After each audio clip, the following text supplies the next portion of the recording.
That is also my go-to, but I will tell you that the prices on those things have been going through the roof. It's kind of crazy how expensive they are these days. But Especially if they're on Bobby's receipt from Publix. yes, yes, yes. Welcome to My God Podcast. I'm Jim Wood. In this episode, John Powell and I preview Georgia's matchup with the Tennessee Tech Golden Eagles. We talk through what we're looking for in the game, and we answer questions from you, our listeners. As always, remember to check out the newly redesigned MyGottaPodcast.com to see our latest merch. And you can follow us on social media at MyGottaPodcast.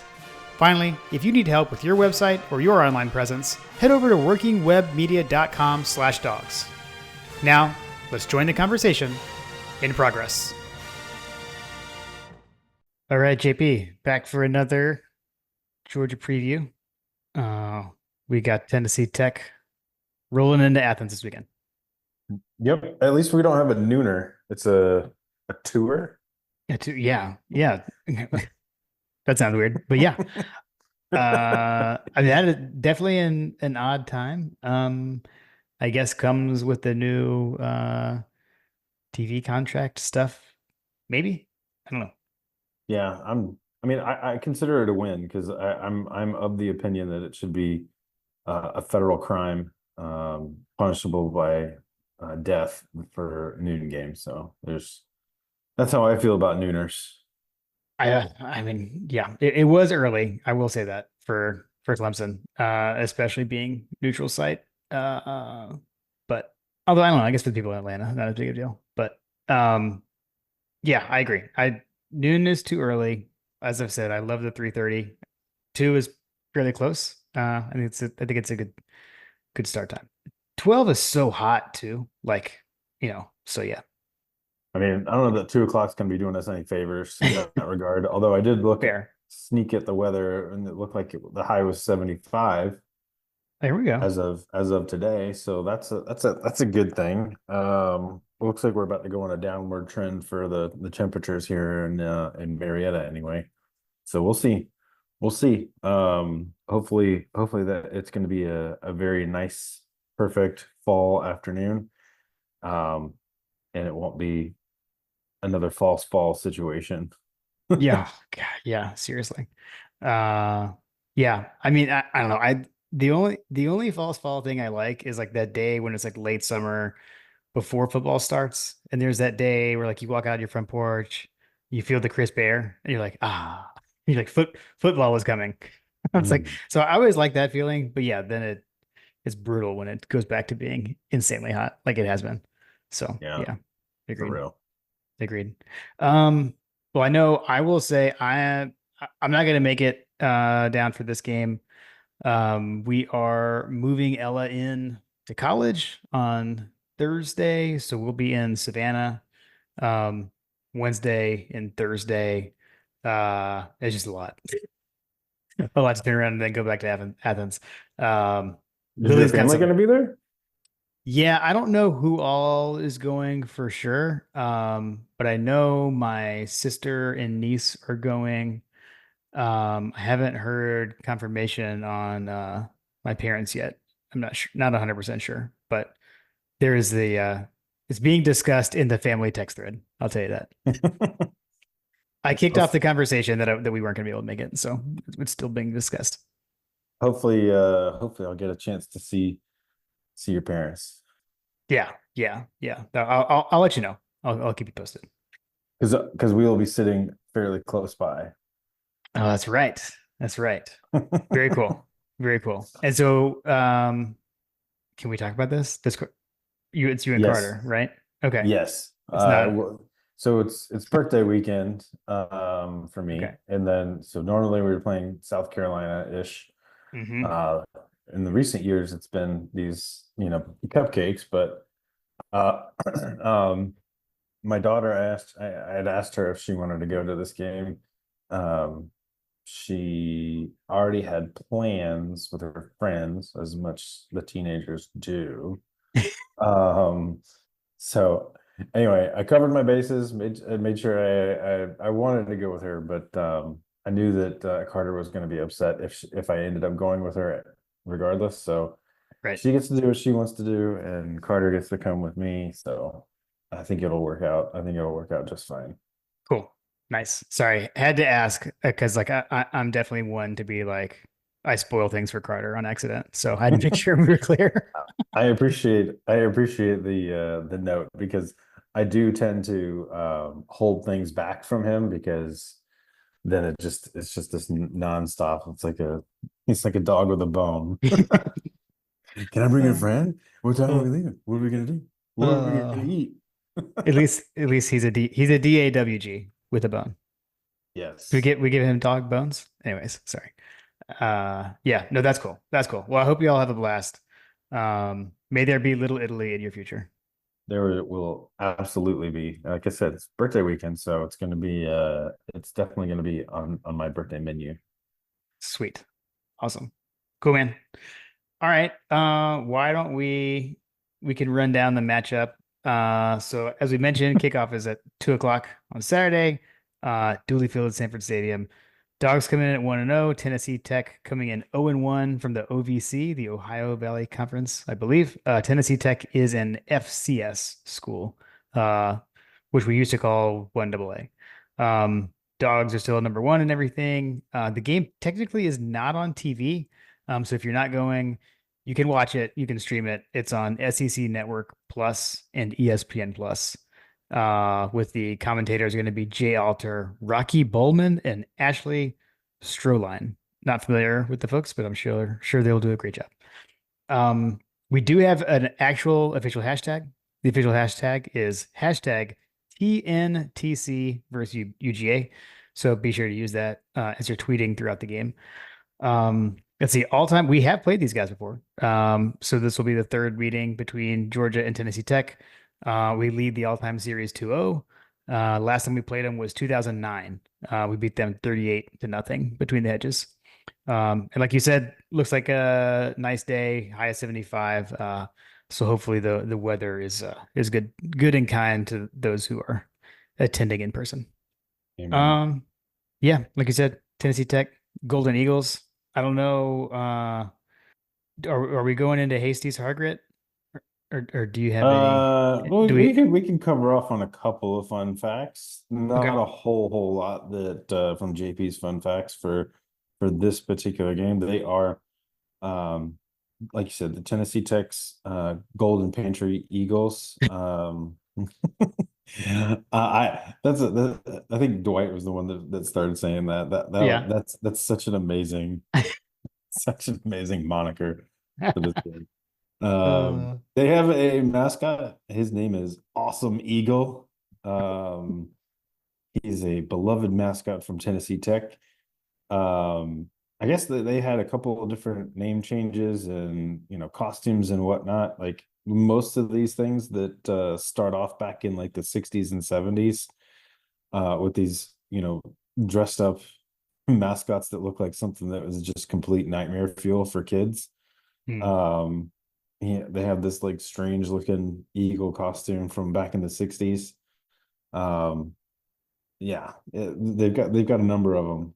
Tommy, Evil Eagle, TT, Tommy Tech. There's a number of different names that have gone through. However, the Awesome Eagle is, let's see, it looks like he's been around for a while now. At least since 2014, as far as I can tell. There's not a whole lot of details here, as you would imagine on Tennessee Tech's website. Sure. Um, but anyway, that's their mascot situation. They also have a apparently back in the 50s, um, they had a dog that they kind of like, I guess, like a mascot or whatever. Not so much like a legit mascot, but the dog's name was Damn It.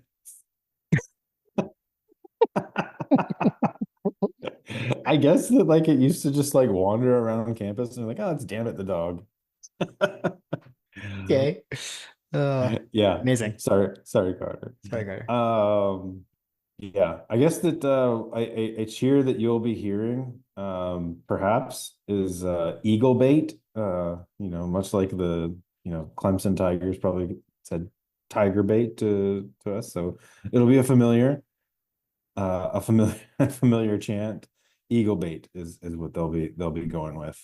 I always never understand when people say that because like eagle bait is used to catch eagles. Sorry, you can move on, but I just always find that odd. Yeah. Let's see here. What else do they got going on? Yeah, there's a lot of stuff here. Nothing else that I really particularly want to dwell on. Um, they do have so they're from Cookeville, Tennessee, which is also so I guess we can get into some, famous alumni from Tennessee Tech. Okay, so some notable alumni. I guess if you're a CrossFitter, Rich Froning Jr. is from Tennessee Tech. Okay. I guess he's like, if you're a CrossFitter person, he's like the fittest man on earth, and he's won it like a couple of different times. So some CrossFit people may I'm sure resonate with that that. that resonates with Shoemaker. I'm not really sure too Chewy, much. yes, Yeah. Chewy. You may know who we're talking about. Country singer Rodney Atkins, Okay. kind of famous, like early 2000s country artist.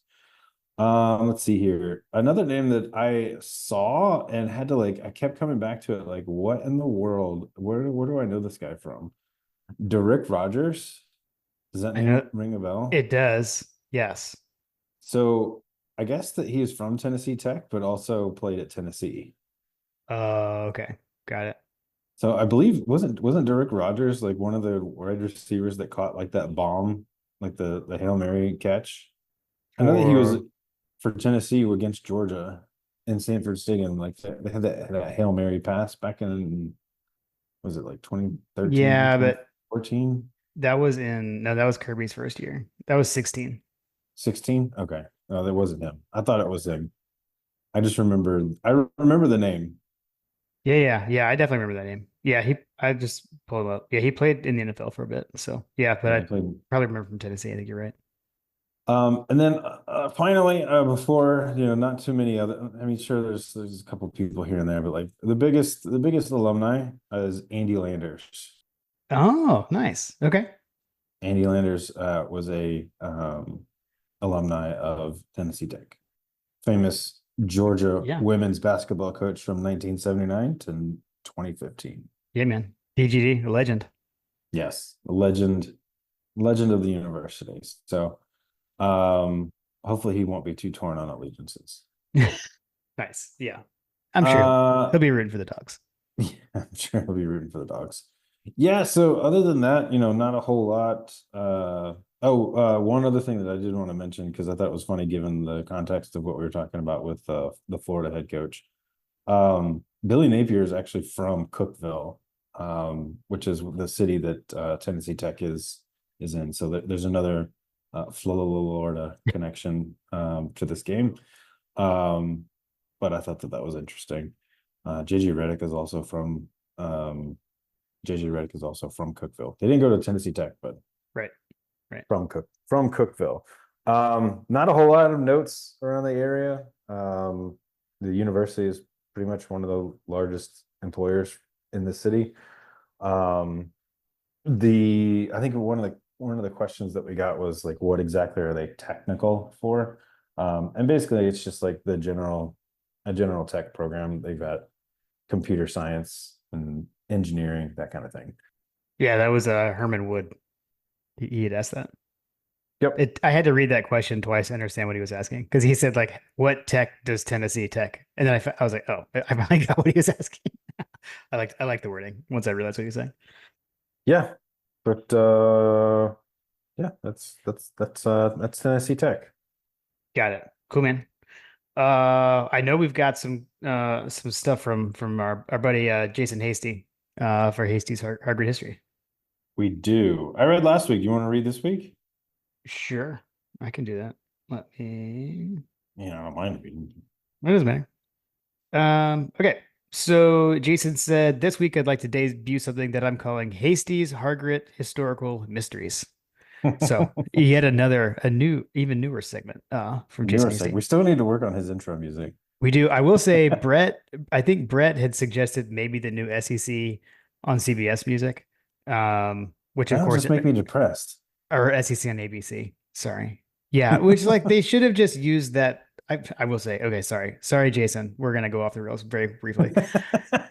In the season preview, John Smith asked, I wonder if ESPN has some old theme song that we've forgotten about, and maybe they'll use that. And it's like, that's basically what they did. They grabbed the college football theme song from like the late 90s, early 2000s, but instead of just using it, they tried to modernize it and update it. They should, if they had just used that song, everyone would have been like, yeah. Or, oh, well, probably not. Not everyone, but some people would have been like, oh, nostalgia. Cool. I remember that song. You know what, And then they Jim? changed it. So I don't know. That's what we're gonna do. We're gonna do what they should have done. Oh, We're gonna dig up some of the classic music, and that's gonna be Jason's corner. perfect. Perfect. Okay, we'll do that. Yeah. All right. So during World War II, many military units and bases fielded their own sports programs. Most of these teams played intra-service competition, while others played games against colleges. These games weren't exhibitions and counted towards the won-loss records of the teams involved, and they had as many of the military trappings of a regular college game as was possible during a wartime. For football games, marching bands would perform, cheerleaders would cheer, and at least some fans would fill the stadium. In addition, game day programs would be printed. If the games were in a college stadium, the program was likely to be a normal program. But if the game was on a military base, then it could be a simple program or a mimeographed pages stapled together. On October 16th, 1943, Georgia played and lost a game against a team from Daniel Field, an airfield near Augusta, Georgia, that had been taken over by the U.S. Army Air Corps. The game was played at Richmond Academy's stadium in Augusta. And here we have the mystery. There is no known program for this game. There are both here in the library and in the hands of collectors complete collections of all Georgia football's game day programs going back to the 1910s and even a few examples of programs from before then. We have copies of every home and away game, every bowl game, and even every game played against military teams, except we don't have a program for the game against Daniel Field in 1943. And I will say we've got some other programs. I think we'll show those in a second, but I know John, you had some comments on those. There's definitely some nightmare fuel in those programs. Yeah, yeah. Collectors and fans have searched for decades to find a copy of this program, only to come up empty-handed again and again. I've searched with all the resources available to me and come up empty handed for this one single game. We only have questions and not a program. Was it ever printed? Were all copies lost? Is a copy of this program collecting dust in an attic somewhere? Will this mystery ever be solved? Or will our historical record always be incomplete? Hopefully, through the efforts of Georgia fans, this mystery will one day be solved. So, listeners, dear listener, if you have any insight here, I know Mr. Hasty would definitely appreciate it. Love to add to the collection over at Harvard Library. Knowing Mr. Hasty, I know that he's very frustrated by this. for sure. We've seen how meticulous. Meticulous, yes. Oh man. So if you're watching on YouTube, I did flash up a couple of programs from Tennessee Tech, including the one that John you felt had a little nightmare fuel. So those were good ones though. All right. Very interesting. I had Yeah. no idea that they had those things. Again, that's just some of the things that you can request to go and see over at the Hargett Library. For sure. On that, I will say, we went over there last fall, Kentucky game, had a great time. And Hargett Library is open. You go there. They've got a computer, up front where you can look through all the artifacts they have, and go through that. Also, I will say this, like last fall, they had the dually exhibit. There is a Bulldog Olympians exhibit, is what's going on this fall. So, if you're in town, definitely go check it out. I'm sure Jason's put together another great exhibit. Do you think they have Herschel's singlet from when he was a bobsledder? I mean, I feel like there's got to be something from Herschel's being the bobsled team. Jason, let us know. Let us know. Let us know. Cool. All right. Let's see. News and notes. I don't have much. The one thing that I did see, and this I actually saw on the bottom line tonight, is that Michael Williams has a sprained ankle. So I know like he went down, I guess was the victim of a illegal block. There was a flag thrown on the penalty. Um, I'll save my words about what I thought about the play. But so hate to see that. I know like we heard right after the game, Kirby said X-rays were negative, but we'll kind of I've heard that before. I think it's something like what he said, but so he does have a sprained ankle. So I definitely would not expect to see Michael this weekend, but sprained ankle is better than some other things it could have been. So hopefully we'll be able to get him back soon. Yeah, it sounds like yeah, it sounds like Brinson questionable, Michael questionable, Dylan Bell's available, Aguero. He didn't get the hopeful tag, but Mm, they're hope he can go. They're hoping he can go. okay. But yeah, that was the injury report from Kirby's press conference. Okay. Cool. Um, the only other newsworthy thing is Kirby still will not talk about suspensions. I don't know if you saw in the post game glimpse. Maybe this is the wrong episode to Yes. talk about this, but Chip Towers asked Kirby in the post game if the reason Etienne didn't play was due to suspension and will he be back? And he was like, "We don't talk about suspensions, Chip." It was a nice try though. But he's like, I appreciate the question. Appreciate you. Appreciate you. I mean, I have Man. a feeling that this is going to be a song and dance that the two of them do all season long. Like basically, Chip's going to come out and ask about the suspensions, and just to get Kirby on record as saying like we don't talk about it. Right. Right. Yeah. That said, off the rails. I'm super excited about next week's injury report where all 100 and whatever players are listed as questionable. Yes. Yes. Add to the list of new things in the new football year. It is what it's SEC It's mandated. SEC, yeah.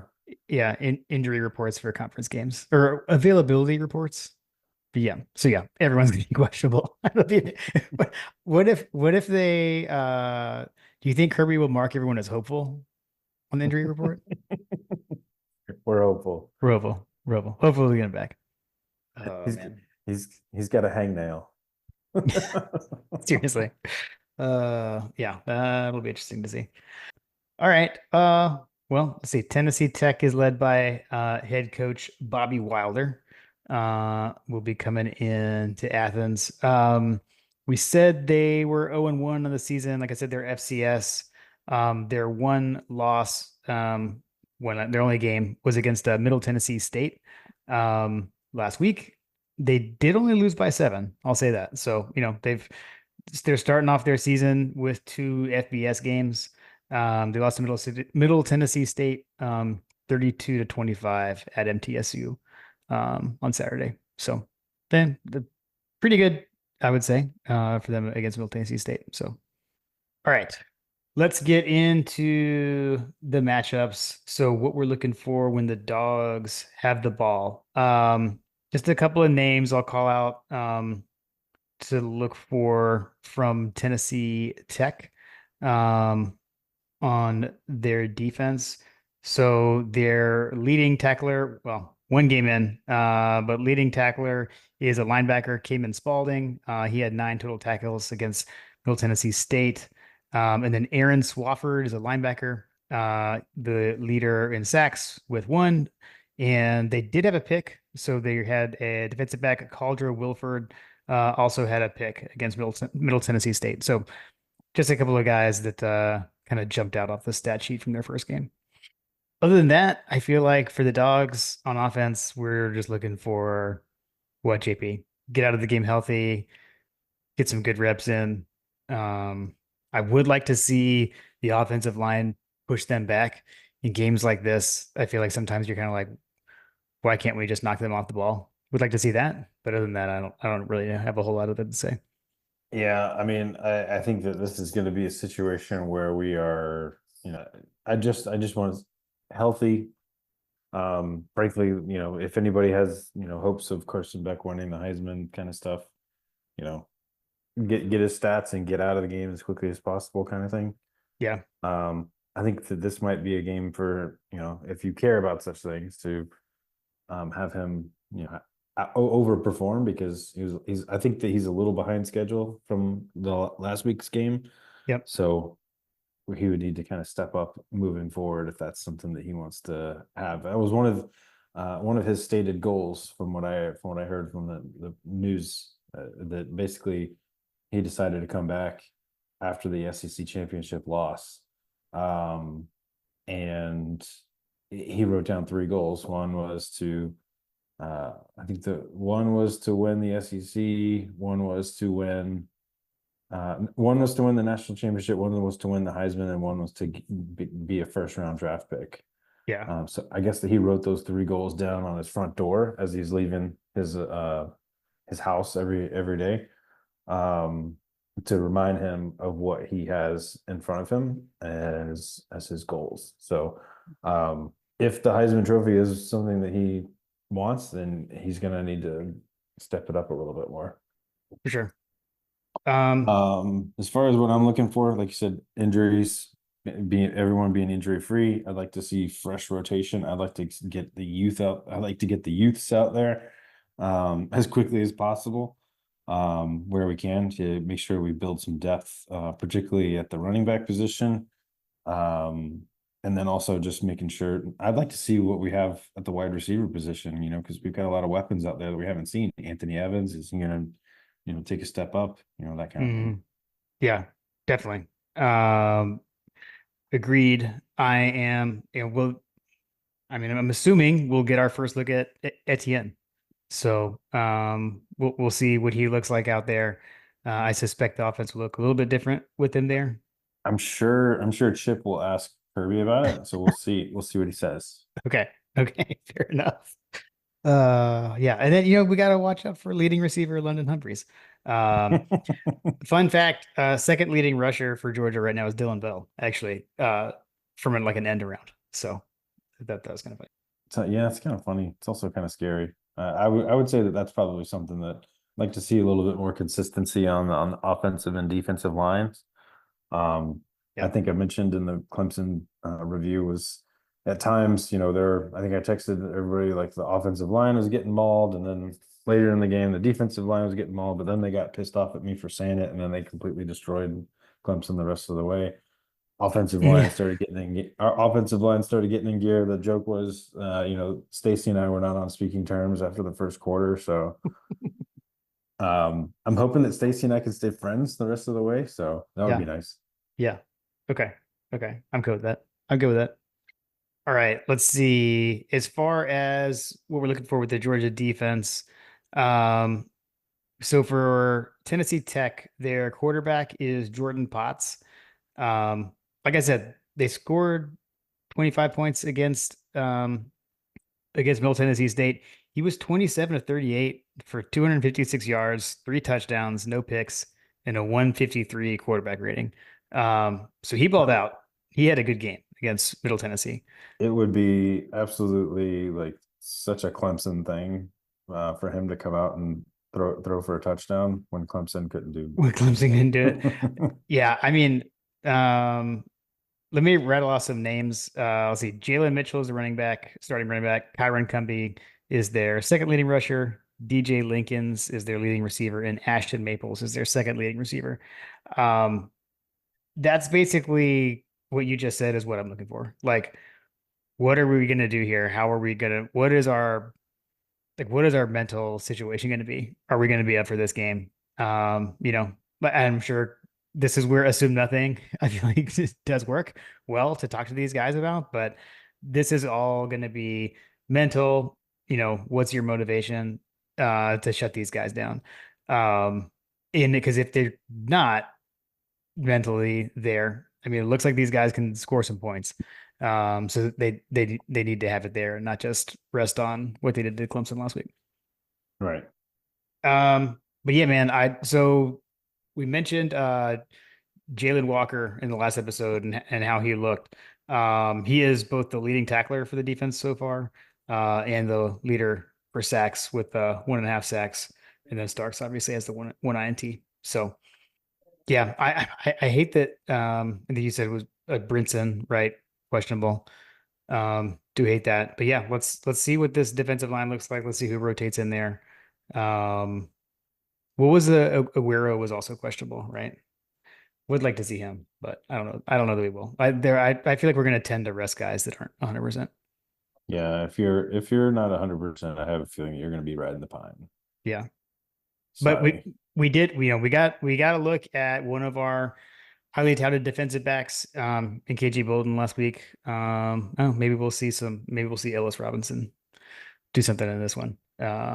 See another young pup out there. Yeah, he's another good example of someone that needs to get some reps for sure. I don't know. Anything else you're looking for when our defense is out there? I definitely would like to see a little bit more of impact off the trenches. Like I said, I mean, the way that this team is going to go is how the lines are performing, and I need them to get to some consistency on both sides of the ball. Not that I'm too worried about the defense, but I'd like to see some manhandling. As you know from the over-unders,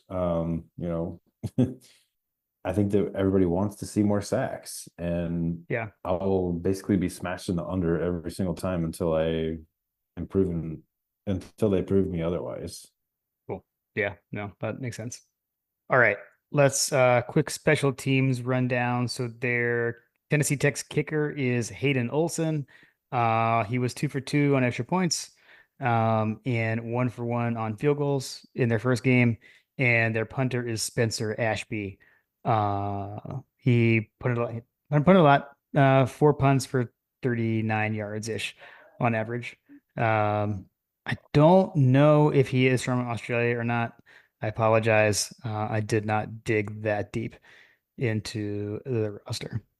Let's assume that he is. I like to think he is. I Okay. like to think they're all. I like to think they're all from What Australia. is Vic? VIC for an abbreviation. What He's is from VIC? he's from oh he I think he is. He's from Geelong, Victoria in Australia. Yeah, I was about to say Victoria is a area in Australia. Okay. So looks like he is from Australia. So good for you, Tennessee Tech. Good for you. They've at least figured Yes, that out. Well he's done. probably going to be good. Right. So okay, cool. Obviously we talked through our specialists. We got Payday, Thorson, and I don't know. I like to keep fair catching on kickoff returns, so I'm cool with that. Yeah, for sure. I don't think that these guys are going to be returning anything from Mr. Thorson. Yeah, yeah, but I'm cool with that. We need that streak to just keep on riding. I mean, he's going to ride it into the sunset. Yeah. Pretty much what's going to happen. All right, let's get to the listener questions. We got a bunch of them this week. I think you come off a big win off Clemson, and folks are up for the engagement. So listener questions, as always, are brought to you by Working Web Media. So they helped us redesign mygotapodcast.com last off season and have really been a big help for us getting that squared away, helping us get through everything online, um, and getting our store set up really as well. So head over to mygotapodcast.com. You can see all the latest merch that we have there. It's way a lot more items out there. We can have more variety than we had on our old site. So if you've got a small business or you need some help with your online presence, head over to workingwebmedia.com/dogs, and they'll let you know we sent you their way. So JP, hoping maybe someone's listening, they're thinking about it. They're gonna type into their web browser and go workingwebmedia.com/DAWGS. Go check it out. Yes. All right, to the listener questions. First up, Brett Belding. Belding's two-parter TM. Amazing. Number one, who will get running back touches on Saturday? So thinking other than who we mentioned Cash already. Jones, Yeah, Cash. Uh, ETN, Branson, Nate, Cash. Who else? I believe we'll see. We did have one other freshman get into the game last week. And I'm blanking on which one. Chauncey Bowens. So I think we'll see him again for sure. Then the question is just do we get deeper? I'm gonna say who I want to see on the field, JP. I don't know if this would happen, but I have this like hope that at some point this season we will see Gannon Hurst. Familiar with Garrison Hurst. Garrison Hurst's son is he transferred in this offseason. So if we see him, amazing. Yeah, that would be awesome. And then second question from Brett was, will we see Puglisi as well as Stockton? So I fully expect to see Stockton. I don't, is Puglisi healthy? That's something that I'm not totally in the know on. I know like he wasn't able to go in the spring. So I would say if he's healthy to go, then I would expect we'll get into at least the third quarterback in this game. So I'm gonna say yes, unless there's something injury that I'm not sure. All right, Dwight wants to know, will the Golden Pantry Eagles bring enough biscuits for the Morris Hall tailgate? If you know, you know. Probably wasn't. I feel like there's an inside joke there. The only thing, so there was a reply from Bobby about sausage as well. So I don't know if this is related at all whatsoever, but there was someone who showed up at the tailgate at Clemson that like was trying to promote their sausage, and apparently Bobby is going to be like in a sausage commercial or something. What? Yes, someone was trying to promote their sausage brand and showed up to the tailgate in the blue lot and took video of them cooking their sausage and eating the sausages. And Bobby apparently was one of the main focal points of it. So that may or may not be related to this, but Was the sausage any good? Is what I I'm miss curious it. Like I about. said, I got there late, so I can't comment. Got it. All right, Dogs fan forever. Greg from Charlotte. I love the way this one is framed. Greg from Charlotte. This is a game the Dogs will win by 40 plus. But much like UT Martin last year, fans will say we didn't look good, etc. What does a good game look like to you all? Who needs to do what for the W to mean more than just an easy W? I'll hang up and listen. What do you think, JP? I'll let you answer this one first. I mean, I think the main thing for me is what I mentioned earlier. Like in games like these, I want to see us like push them back and like knock them off the ball. It's the small things, like if you've got 3rd and 1 and being able to run like a simple running play up the middle and get the first down because you blew them off the ball. What frustrates me in games like these is when you get into situations like this when they know you're going to run the ball and you struggle with it. Like we shouldn't struggle with that against a team like this. So I know like that's kind of simple, but to me it's that. And mainly it's just going to be like, what's their focus look like? Because if they're focused and they're engaged and into this, then we're going to see everything Greg wants to see. I think that what I want and what Kirby wants are two different things. Okay. Um, I think that a successful game is, we win it easily, not really, at any point are we frustrated by what we're seeing kind of situation. Not that I'm expecting that at all, but we should be able to manhandle and name your score, right? Yeah. If you are able to name your score, I wish that we would just, pour it on and get everybody talking about how amazing the Bulldogs are this season and how good we are, because I had to sit here and listen to literally everyone and their brother talk about how amazing Tennessee was this Mm, past week and they played Chattanooga. yeah. Yeah. Some of these other teams played like Bethune-Cookman or whatever, like, you know what I mean? Like they played a lot of these teams that are ranked, they ended up playing, they didn't play Clemson, they played Chattanooga or directional university, here. Yeah. Um and we got to hear the pundits bloviate about them all weekend long about how good they are. And I'm just like, come on, guys. It's Chattanooga, calm down. Yeah. So your point is basically though, but if we put up numbers, If we were to put up numbers very similar, then all of that evaporates. yeah. And it's just like back to normal, I feel like. But um, we should cut through them like a hot knife through butter. And it would be nice to see us actually do that. Yeah. Yeah. Agreed. Cool. All right. Next up, 51-7 GATA. Is it just me, or does Georgia have to lead the nation in players switching jerseys slash numbers during special teams? LOL. There was at least one punt Saturday with two players using those substitute jerseys.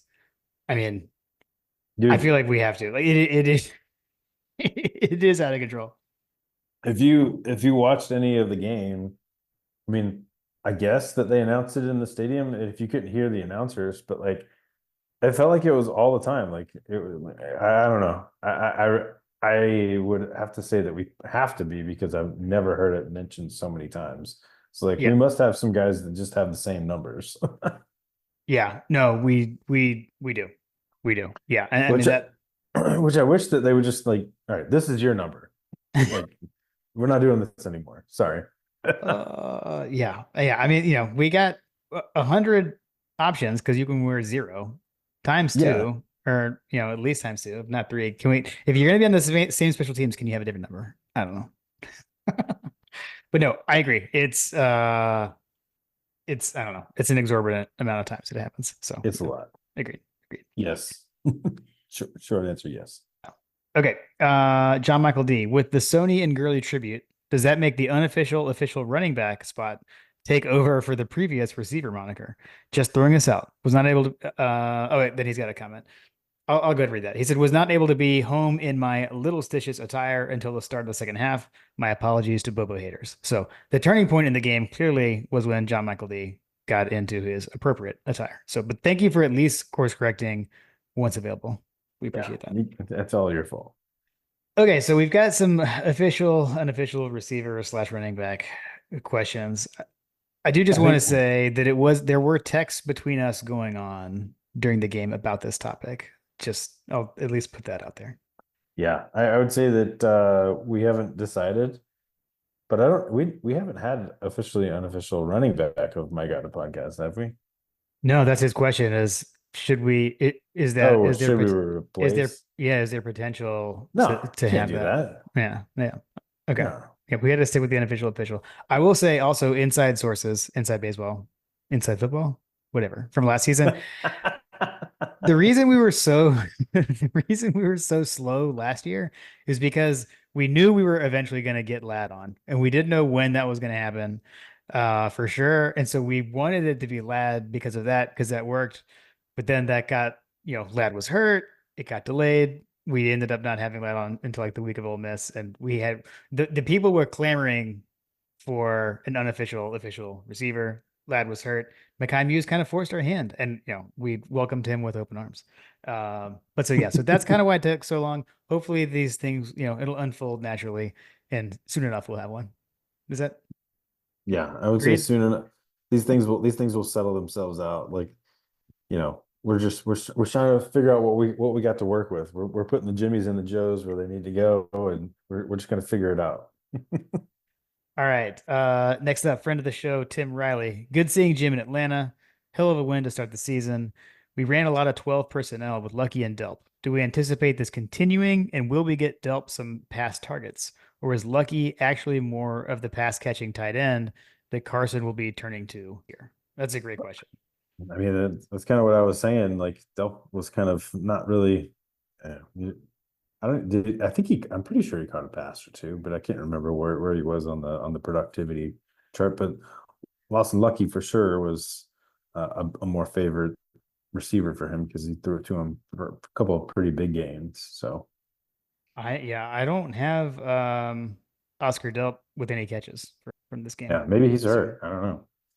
I mean, Uh, yeah, I don't know. Some of it is just how it unfolds, and you're making the read, and it ends up going to someone else. So I wouldn't be like super like worried about that. But I will say this: like, I mean, it's awesome to see Lucky out there catching the ball like that, because we need that. I mean, there's nothing like having the two tight ends that are a threat to receive and block as well. I mean, I think heading in, we were kind of thinking more along the lines of Delp is the pass catcher and Lucky is the blocker.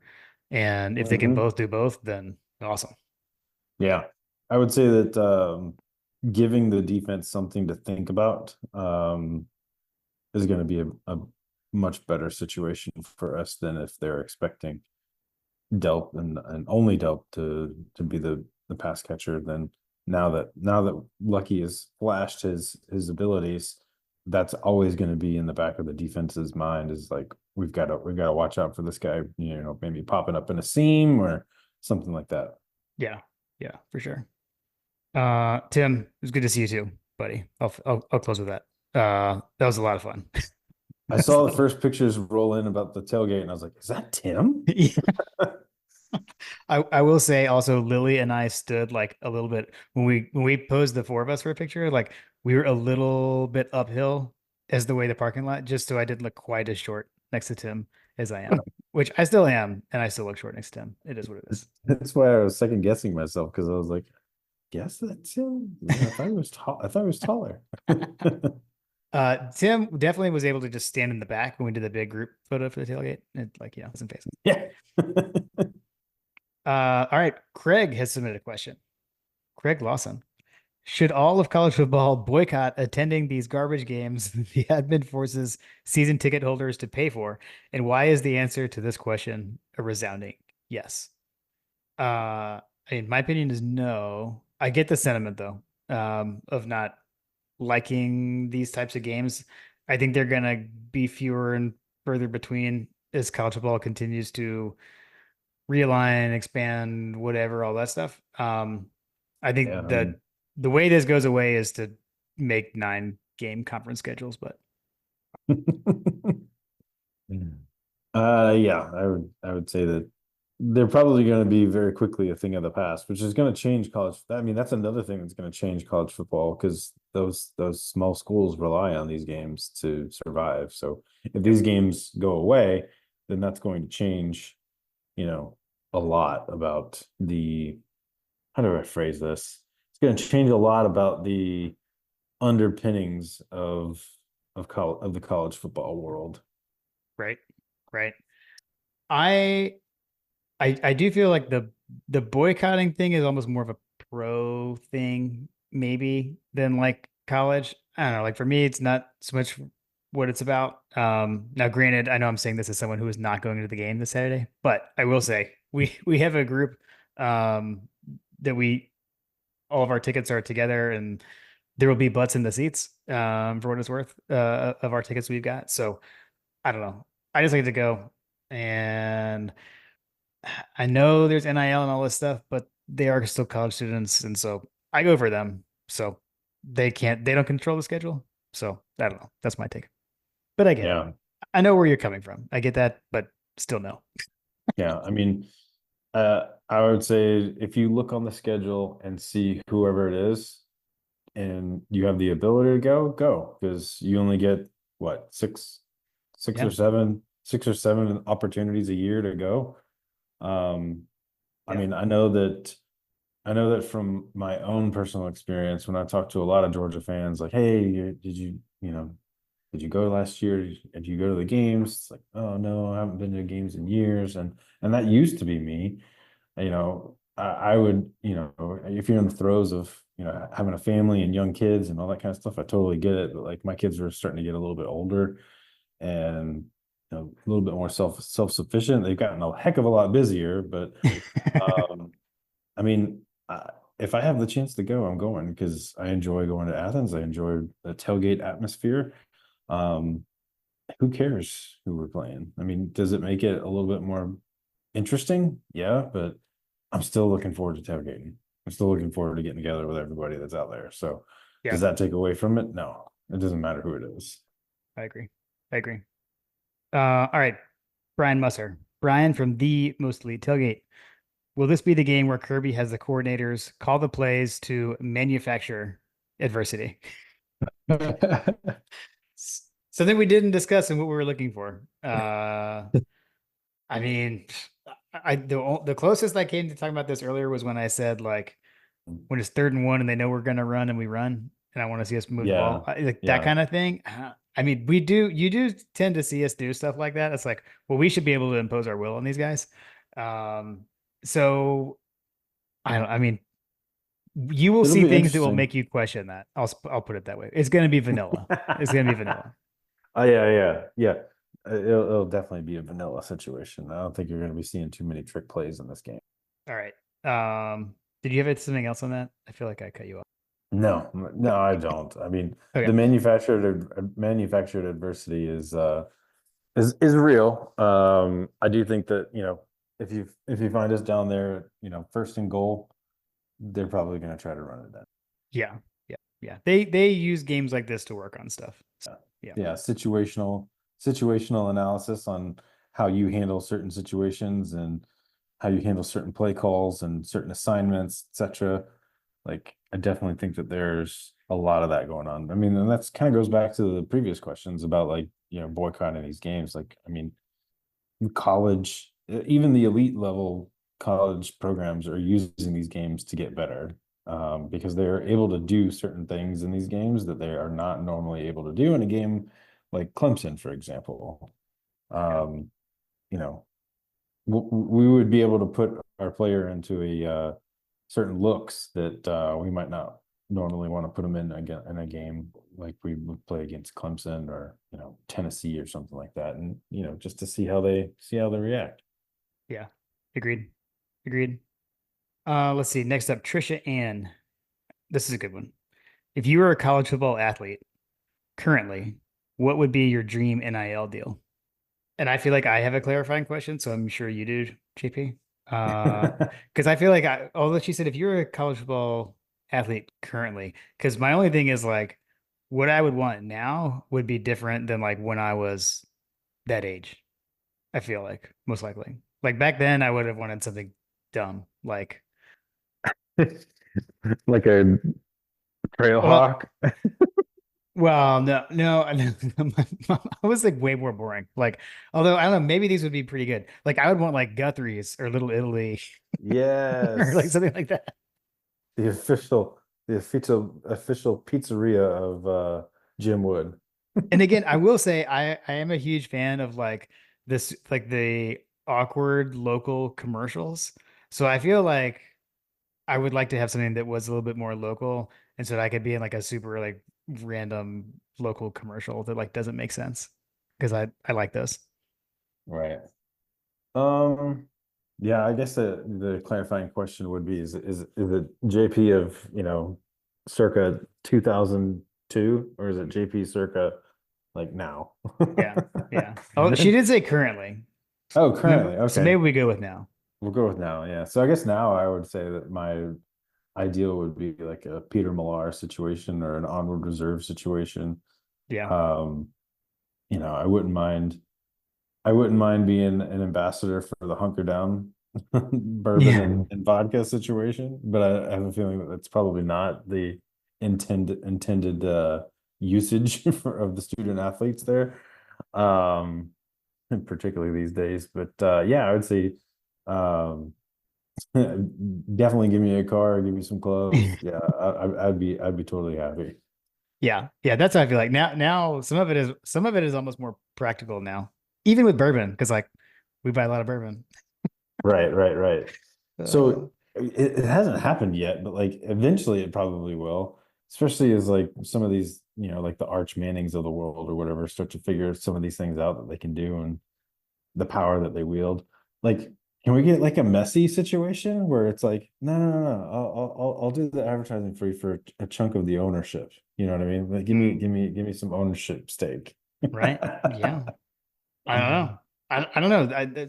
We would have to look into like what exactly are the rules and what you can and can't receive. 'Cause I don't know. Maybe you could. Maybe you could. Yeah. I did hear that I think that they've posted about this publicly, but like, if you are a foreign athlete, like the Mr. Brett Thorson situation, Mhm. he cannot be paid while he's here in the United States. They I can did only see pay that. him they can only pay him when he's in Australia. I saw that. He tweeted about that this summer because he went back home to Australia and he was like, "Hey, while I'm here, give me like I'm open for NIL deals." Exactly. So like that there's an element of truth because they're on a student visa. And if you're on a student visa, you cannot have an income while you're here. Mm, okay, man, that's interesting. Yeah, so we have all these guys that come over from, Pro Kick Australia or whatever, Yeah. and they can't get paid. But I feel like, I have a feeling what's gonna happen there is that they're gonna create a satellite situation over here in the United States, and they're yeah, gonna just bring them over here. yeah. But like, are all Australian punters as marketable as Brett Thorson? Because I feel like the answer is no. Like, I feel like the answer is a resounding no. he's great. He's great. I hope he can just like stay here forever. He looks like he's getting into the weight room too. Like looks like an absolute unit out there. I mean, maybe he was hanging out, maybe hanging out with Stetson. Good, I mean, he's getting in there with Tate, and he's having to deal with Tate's trash talk. Like, and then that's he's true. like, "All right, fine. I'm gonna have to start lifting weights here." True. True. Maybe they'll talk about it on their podcast. Maybe. Maybe. We'll have to check it out in the next episode. Yeah. All right. Oh man, great segue. Erks Russell. Will this be another game where Carson hates punters? I mean, I hope so. I hope so too. I Right? think so. I think so. I actually was thinking like this last game after Clemson, he didn't tweet anything like that because he did actually get to punt in the first half. Hmm. So I was kind Great of punt. wondering like, would he tweet though, like, "Hey Carson, thanks for letting me punt a few times," or like, is that like shade? So I don't know. I didn't see it. We'll have to keep watching it. But yes, hopefully so. Yeah, hopefully he gets exactly 0 punts. All right, Fletcher Proctor wants to know best touchdown celebration. The bow, the blown kiss, or the jazz hands. And then he threw in also maybe even the Stetson guitar. What of you got a favorite of any of those? Hmm. I mean, I feel like I mean, the the bow is pretty epic. That although I will say that the Stetson with the phone call, like mm, that was pretty amazing. that was a good one. That was a I good mean, one. I can't wait until someone throws the horns down at Texas. Like that. Yeah. Yeah, no penalties for that in the SEC. I did like the combination of bow with the jazz hands together was good. Which I didn't remember that Sony, I guess, did do that sometimes. Sony always did the jazz hands, Yes. but did do the combo. So I do like that. Um, the Stetson guitar was amazing. The only thing that like hurts me is like we lost that game. Also, like he got hurt on that play. Like he was hurt, which also like God, like he has like Stetson, like his mindset is so incredible. Like he literally had just separated shoulder and then hit the air guitar against Florida that year. But like, yeah. So I don't know. The other one I would add into is the Cash Money Jones that's pretty good. That's a pretty good one. So I mean, I would also say that like as a you know, when we were watching the games this past weekend or whatever, talking about Miami, Florida. mhm. I mean, how amazing would it be to put a beat down on Florida in the swamp and then be able to just run around with your gator chomping, like just making fun of them. Yeah, the Gator Chomp then with the like slash X, which The again, the Gurley did that Miami too. players. Yes, the Miami players did that. Yeah. Yeah, yeah, yeah. That was wild. That was wild. Of the ones listed though, I'll go with the combo bow jazz hands. That was awesome. Yeah. I do like that. Of the ones listed, absolutely. Yeah, yeah. Let's see. Rambo wants to know what time we dip into the brown water. As soon as I get on campus. Sounds right. I'll be at home, so probably kickoff ish. I don't know. Yeah, we'll probably wait. I'll probably, I jokingly say that, but I'll probably get into it around lunchtime. Yeah, yeah. Usually start with a couple beers, I couple will say though, classic city lagers. at the Morris Hall tailgate though, they often have and Greg had this last week, had the Ancient Age 10 star. So you take Hmm. that, maybe you may have a little bourbon and Coke to get you started. That's what I did last week. Or a little Irish coffee. Yeah, exactly. Exactly. So sometimes you got to do stuff like that for the earlier games. So 2 o'clock though. Yep, got plenty of time. All right, last one. Another football question. I might struggle with this one a little bit. So Blake Davis, between Jalen, Smile, Raylan, CJ, and Damon, is this the most athletic group of linebackers Georgia has had? Um, I was thinking through this a bit earlier. I mean, as far as like a group, I mean, maybe. Also, I feel like just in general, the kids these days get more athletic with just like better training and everything. But I was trying to think back to like some of like the great groups. And usually there's like, so I'll throw out like 2002, for example. Like you've got like a Boss Bailey, right? Who's like Mm-hmm. off the charts athletic. But then you've got guys like Tony Gilbert, not to say Tony Gilbert isn't athletic, but he was like a more like a bigger linebacker who's going to come in there and lay the hit. That crew, though, I would say I would have maybe thrown them up there had Thomas Davis played linebacker in college, but he was a safety on that team and not playing linebacker. So I feel like we could have come close there, but different times. I feel like linebackers were a lot bigger in the past.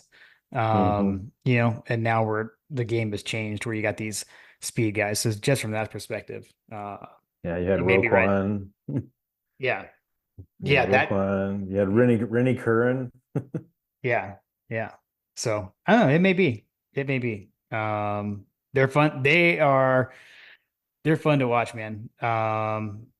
Damon Wilson too is someone we haven't talked about a ton, but I know he had a good game on Saturday, laid a pretty big hit on Klubnik. They're all fun to watch. So maybe I can't think of a group off the top of my head Yeah. that has that kind of athleticism. So Leonard Floyd. that's true. Leonard Floyd and who was he? Was he with Roquan? Um, Roquan's freshman year, maybe I feel like no, I feel like they were like a year apart. But It's we gonna did bother have, me. yeah, that's okay. That's okay. Yeah, I can't remember that off the top of my head anymore. I'm running out of room, JP, in my head for the historical rosters. I feel like some things are moving out and others are moving in. So, all right, that I believe is it for the listener questions that we've got for this week. You had skipped one. Oh, did I? Yeah, you skipped the Kool-Aid question, I thought. Oh, okay, my bad. From Which cult Kevin. has yes, from Okay. Kevin. Yeah. Which cult has the better Kool-Aid? Texas A&M or Clemson? Yes. I mean the answer is always A&M. Okay. They don't have Boy Scouts dressed up on the sidelines chanting random things. And they don't meet up the Friday before with overalls and practicing said Right. cheers. Right. They're friggin' weird. Okay. So we'll go with A&M on that one. Yes. Okay. Cool. All right. That leaves us with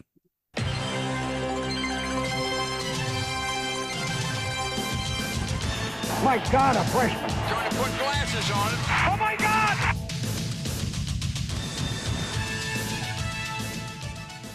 it is time for coaches over unders.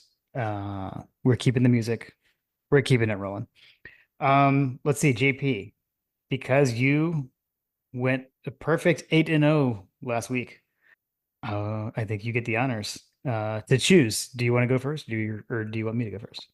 Let's see here. Are you going to take the ball or are you going to defer? I'm gonna defer Ooh, you're going to first. defer. Yeah. Okay. All right. Over under 3.5 Georgia rushing touchdowns. I'm going to go over. You're gonna go over? Okay. Mhm. I'm gonna go under. Okay. Over to you. Over under 2.5 quarterbacks play for Georgia. I'm gonna go over. Gotta agree. Gotta agree with you. Also take the over. Over under 9.5 players with a catch. I will go. I'm gonna go over. I think I'm just running through my head. I'll go over. Okay. All right. Over to you for the Under. defense. Okay. It was over under 3.5 sacks. You're taking the under. Yes. Okay. I All right. told you I'm gonna take the under until they can prove me wrong. Okay. Fair enough. You want them to show me. So you gotta like that with Kirby. All right, I'm gonna continue to disagree with you on this one then. So I'm gonna say over 3.5 sacks.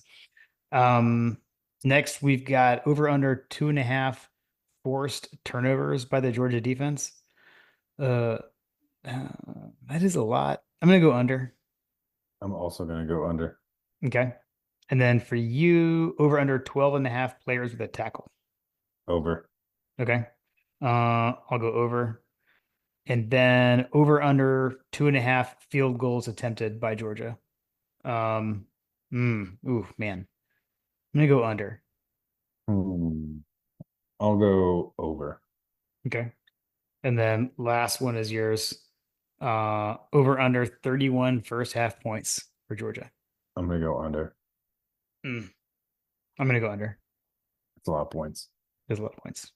Although if we were to stay on schedule with where I want to go, that would be where we would need to be. You hope you're wrong. I hope I'm wrong. But I'm going under. Always. Okay, cool. Coach also has some games that we'll get to after we make our Georgia picks. So thanks, Coach, always for submitting the over-unders and tracking them as well. Yes. All right. So for the predictions, we really don't have anything to go on here. There's no, as far as I can tell, when I last I checked the games, like kind of like a off the board kind of deal. I haven't seen I couldn't find a line for the game. You know, they do that with stuff like this. You get the number one team in the country, playing a 1AA team. So it can happen. I mean, you use the phrase "name your score game" and that it should be that. I agree. See, last time we played these guys, it was 38-0. I don't know. What are you thinking, JP? Last time we played them was when? 2009. I don't think that we're gonna see a 38-0. I would say 45-7. Man. I had just decided on my score, so I'm just gonna leave it. I was gonna say 48-6. So we're right. We're like right there in the same spot. So nice. I could not say that once you said that. You're true to yourself. Yeah, exactly. So yeah, this is one of those games where just it's all about the mental focus. So yeah, protect the ball. Come out and whip them. Good. Yeah, exactly. All right. Games around the nation. So Coach gave us some pick 'em games to talk through. I mean, the biggest one I would say is the big noon kickoff on Fox, which is why we have noon games on ABC with the SEC, by the way, which I don't know if you saw. The reason Georgia is on at noon, the Georgia Clemson game was like the second highest rated game on Saturday this week. Number one was Notre Dame A&M, like no surprise, primetime game, but Georgia was second. So I'm gonna do this. I'm gonna look at it. I want to go back in time. Like I want to know back when Ron Franklin, was announcing those Georgia games. I want to know like what the big game, like, because this 12 o'clock, like Texas and Michigan have no business playing at 12 o'clock. That's just freaking like a top 10 matchup playing at 12 o'clock is just asinine to me. And the only thing I can figure is that they figured out that us degenerates are going to watch the night games no matter what. And they might as well capitalize on when there's as many possible people, because there are normal people that go to bed at night and don't watch don't watch Hawaii and USC or whatever. Right. So anyway, like that's the only thing that I can figure is happening here, is because they're capturing the, from a political perspective, right? You got the people that are for sure going to always vote blue, people that are for sure always going to vote red, and so you're just fighting for the middle you're fighting for the middle to sway the vote. Well, I think that has to be what's happening here, is that they're vying for the people that are, in the middle here. Yeah, that makes sense. And I think one of the things I'd always heard was like ESPN was able to retain. I mean, they've got game day and people will just leave it on the channel. You tune in for game if you tune in for game day, which I feel like is not as big of a deal as it used to be, but Yeah, that's what I'm saying. Like, yeah, if that's the working theory, maybe they're just trying to hold on to the whatever audience that they've created here. But like, yeah, I mean, I'm in this boat. I watched a little bit of game day. I didn't watch very much at all because it's just boring. It's just boring now. But it's like, I don't yeah.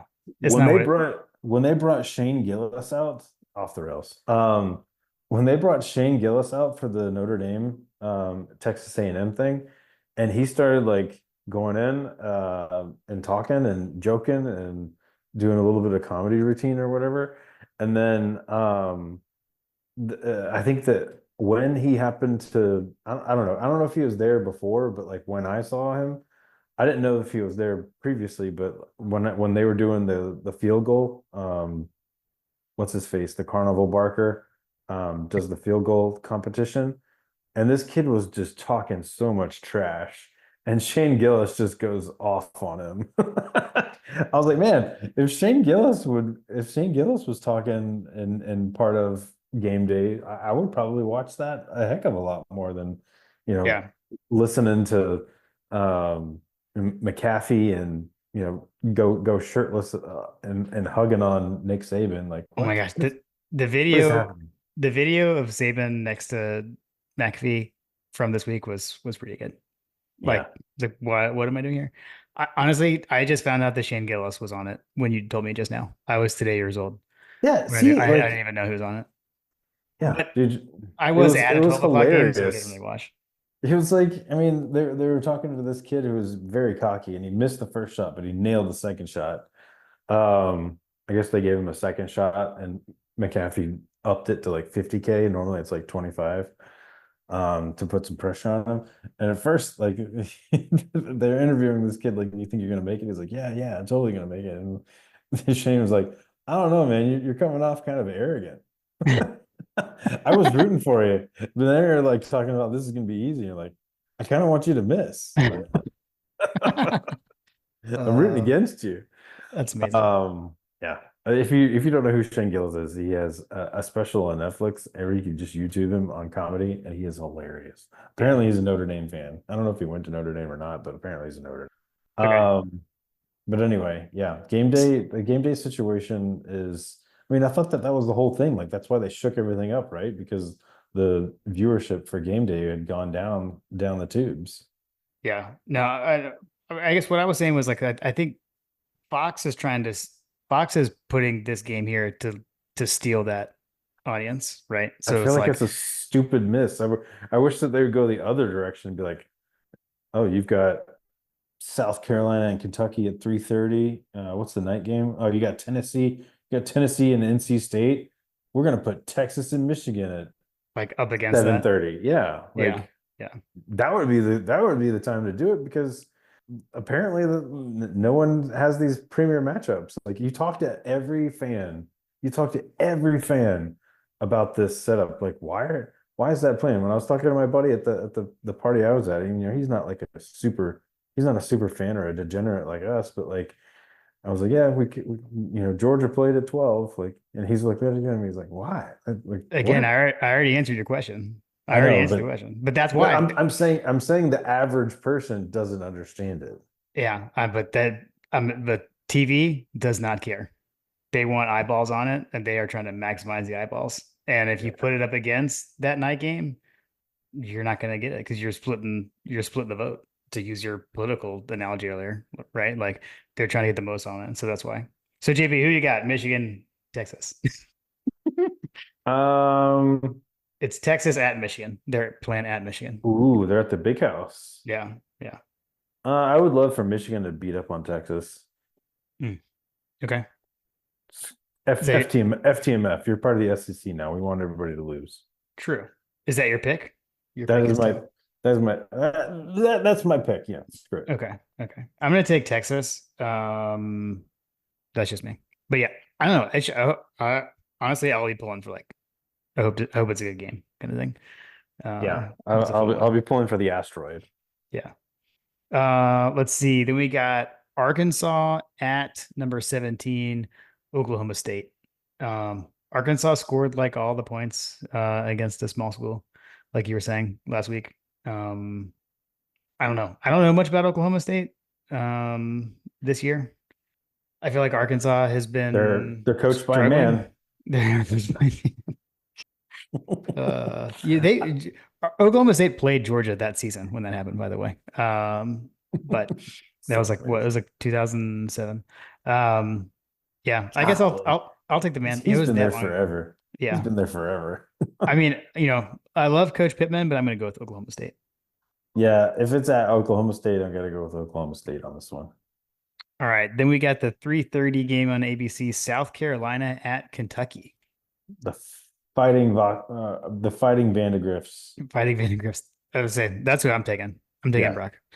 Brock. Did you see the sequence, like the opening sequence of the Kentucky game?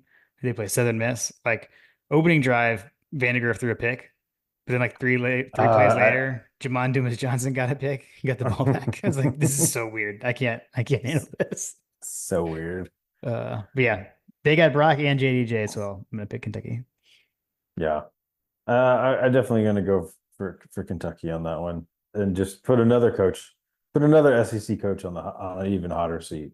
Yeah, Because South Carolina struggled against Old Dominion this past weekend, right? it was close. I mean, they could have lost that game. They squeaked out a win. Yeah. All right, and then the last one is number 15 Tennessee against number 24 NC State here in Charlotte at Bank of America Stadium. That's the 7:30 night game on ABC. I mean, like you said, Tennessee is like amazing, right?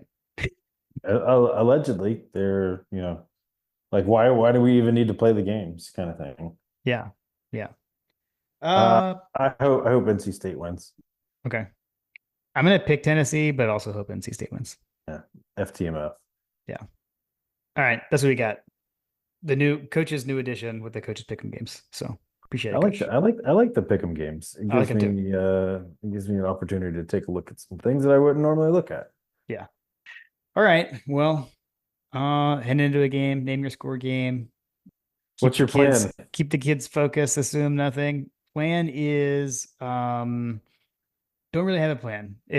So it's going to be a very weird weekend. This will be the first weekend with one kid at home since we only had one kid with our oldest going away to college. So we're moving Ella into college on Thursday. So it'll just be Kim and I and Lily on the home front. On Saturday, Lily has a birthday party to go to. So it'll probably be Kim and I watching on the porch with Bean Dip and such. That's my best guess. Ooh, I just realized. Oh, the bean dip would be amazing. I just realized that Lily's ride is leaving, huh? Right, true.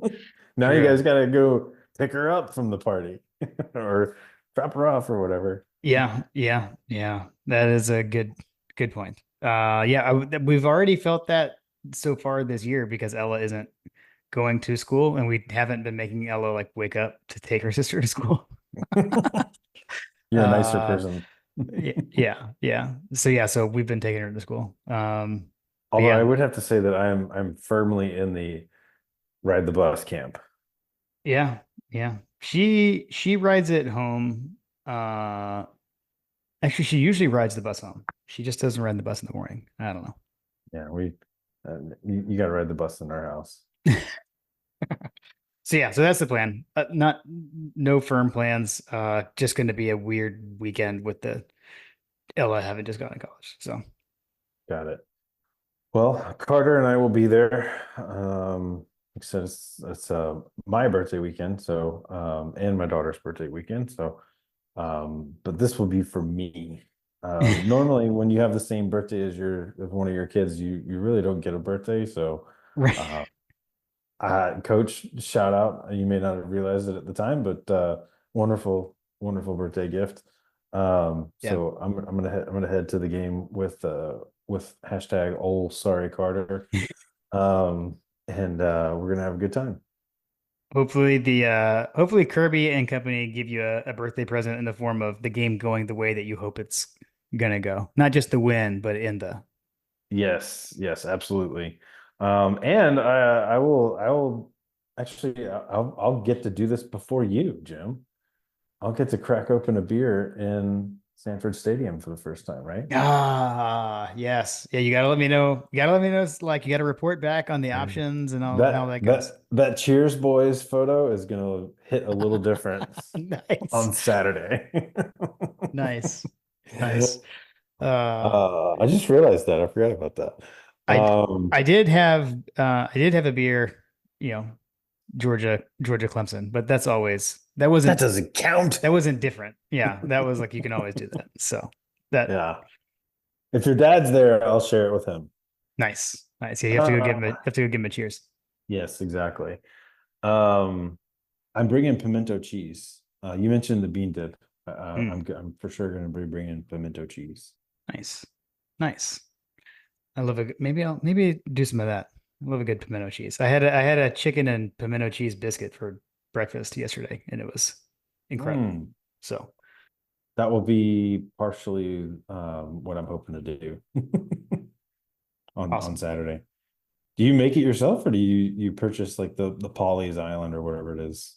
When Dip? we have it, I no, yeah, I we usually buy the Palmetto cheese actually. Palmetto cheese. That's what it Yeah, is. Yeah. yeah, yeah. That's my go-to for sure. That is also my go-to, but I will tell you that the prices on those things have been going through the roof. It's kind of crazy how expensive they are these days. But Especially if they're on Bobby's receipt from Publix. yes, yes, yes. It's like I don't know. They don't. I haven't been seen it at Costco lately, but anyway, it's usually a way better deal at Costco. But Okay. I actually made it. I'm gonna be making it myself. Oh, nice. Okay, Yeah, cool. super easy. You'll have It's to hit me with the recipe. You're quite the super chef, easy. JP. For those who don't know, I got sent some pictures of the biscuits you made this weekend, and holy moly, that was like a legit biscuit. It was homemade biscuits. I woke up and I was like, we needed to we'd already run through the budget, we were trying to get the groceries and all that stuff. And I'm like, man, we don't have any biscuits. So I was like, I got flour, I got butter, I got some milk.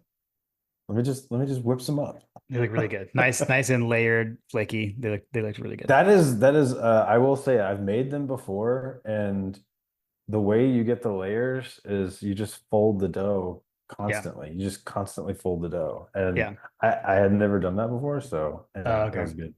Yeah. Yeah. It was Nice. good. And I made some pecan lemon blueberry muffins this morning for breakfast.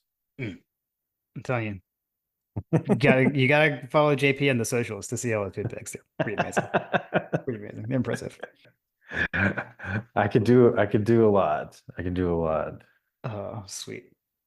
All right, man. Well, hope you and Carter have a great time in Athens. Let me know how I'm sure the beer will be flowing like wine in Sanford Stadium. Let me know how that is. Curious to find out that, but yeah, man, hope you have a great birthday weekend. Yeah, it'll be the fourth quarter, and I'm gonna be walking out and be like, how much beer did you guys sell in here today?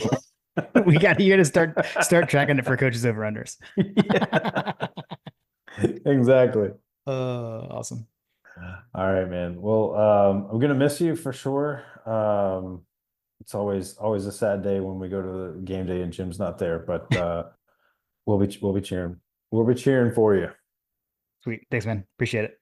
Yes, sir. Go dogs. Go dogs.